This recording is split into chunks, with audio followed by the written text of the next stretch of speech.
ஆண்டவர் உங்களோடு இருப்பாராக. யோவான் எழுதிய நற்செய்தியிலிருந்து வாசகம். நாம் ஒன்றாய் இருப்பது போல் அவர்களும் ஒன்றாய் இருப்பார்களாக. யோவான் நற்செய்தி அதிகாரம் 17 வசனங்கள் 11 முதல் 19 நிறைவு பெற. இயேசு வானத்தை அண்ணாந்து பார்த்து வேண்டியது, தூய தந்தையே, நாம் ஒன்றாயிருப்பது போல் அவர்களும் ஒன்றாயிருக்கும்படி நீர் எனக்கு அளித்த உம் பெயரின் ஆற்றலால் அவர்களை காத்தருளும். நான் அவர்களோடு இருந்தபோது நீர் எனக்கு அளித்த உம் பெயரின் ஆற்றலால் அவர்களை காத்து வந்தேன், நன்கு பாதுகாத்தேன். அவர்களுள் எவரும் அழிவுறவில்லை. மறைநூலில் எழுதியுள்ளது நிறைவேறும் வண்ணம் புரியவன் மட்டுமே அழிவுற்றான். இப்போது உம்மிடம் வருகிறேன். என் மகிழ்ச்சி அவர்களுள் நிறைவாக இருக்கும்படி நான் உலகில் இருக்கும் போதே இதை சொல்கிறேன். உம் வார்த்தையை நான் அவர்களுக்கு அறிவித்தேன். நான் உலகை சார்ந்தவனாய் இல்லாதது போல் அவர்களும் உலகை சார்ந்தவர்கள் அல்ல. ஆதலால் உலகம் அவர்களை வெறுக்கிறது. அவர்களை உலகிலிருந்து எடுத்துவிட வேண்டுமென்று நான் வேண்டவில்லை, தீயோனிடமிருந்து அவர்களை காத்தருள வேண்டுமென்றே வேண்டுகின்றேன். நான் உலகை சார்ந்தவனாய் இல்லாதது போல் அவர்களும் உலகை சார்ந்தவர்கள் அல்ல. உண்மையினால் அவர்களை உமக்கு அர்ப்பணமாக்கி அருளும். உமது வார்த்தையே உண்மை. நீர் என்னை உலகிற்கு அனுப்பியது போல நானும் அவர்களை உலகிற்கு அனுப்புகிறேன். அவர்கள் உண்மையினால் உமக்கு உரியவராகும்படி அவர்களுக்காக என்னையே உமக்கு அர்ப்பணம் ஆக்குகின்றேன். இது கிறிஸ்து வழங்கும் நற்செய்தி.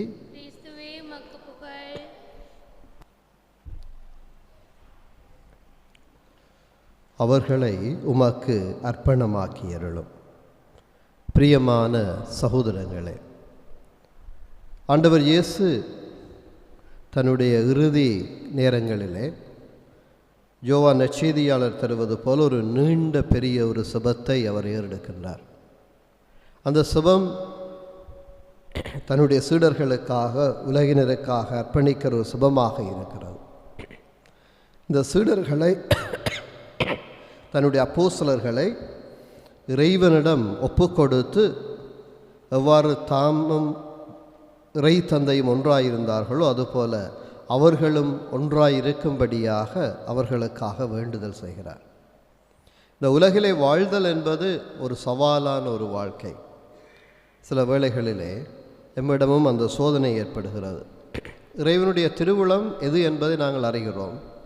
ஆனால் நம் அருகில் இருக்கிறவருடைய விருப்பத்தையே நாங்கள் நிறைவேற்ற எத்தனிக்கின்றோம். இறைவன் இவ்வாறு தான் வாழ அழைக்கிறார். ஆனால் அருகில் இருக்கிறவர்களுடைய விமர்சனங்களுக்கு பயந்து நாங்கள் அவர்களுடைய எண்ணங்களின்படி வாழ முயலுகிற ஒரு சோதனை எமக்கு ஏற்படுவது உண்டு. எனவே அந்த சோதனைக்குள்ளே சீடர்கள் வீழ்ந்துவிடக்கூடாது, அவர்கள் தனித்துவமாக இந்த உலகிலே சாட்சிகளாக இருக்க வேண்டும் என்று அவர்களுக்காக ஜெபிக்கிறார்.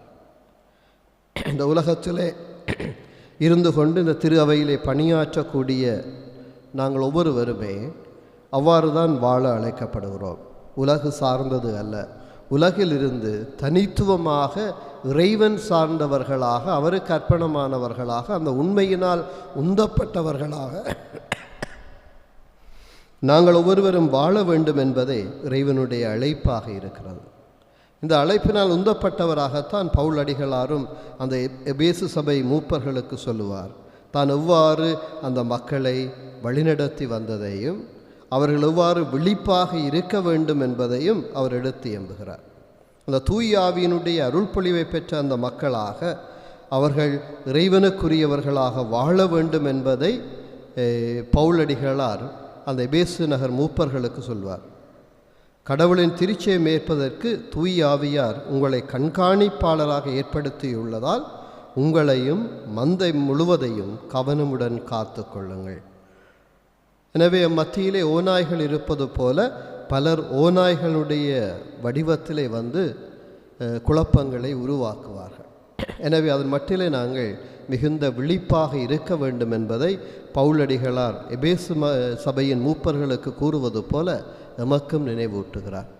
அவை மத்தியிலே இருக்கிற குழப்பங்கள் அல்லது குழப்பக்காரர்கள் இவர்கள் மத்தியிலே நாங்கள் விழிப்பாக இருந்து இறைவனோடு ஒன்றித்தொரு வாழ்வு வாழ்ந்து அந்த உண்மையினால் உந்தப்பட்ட வாழ்வை நாங்கள் தொடர்ந்து வாழ இந்த பலியிலே மன்றாடுவோம். ஆமேன்.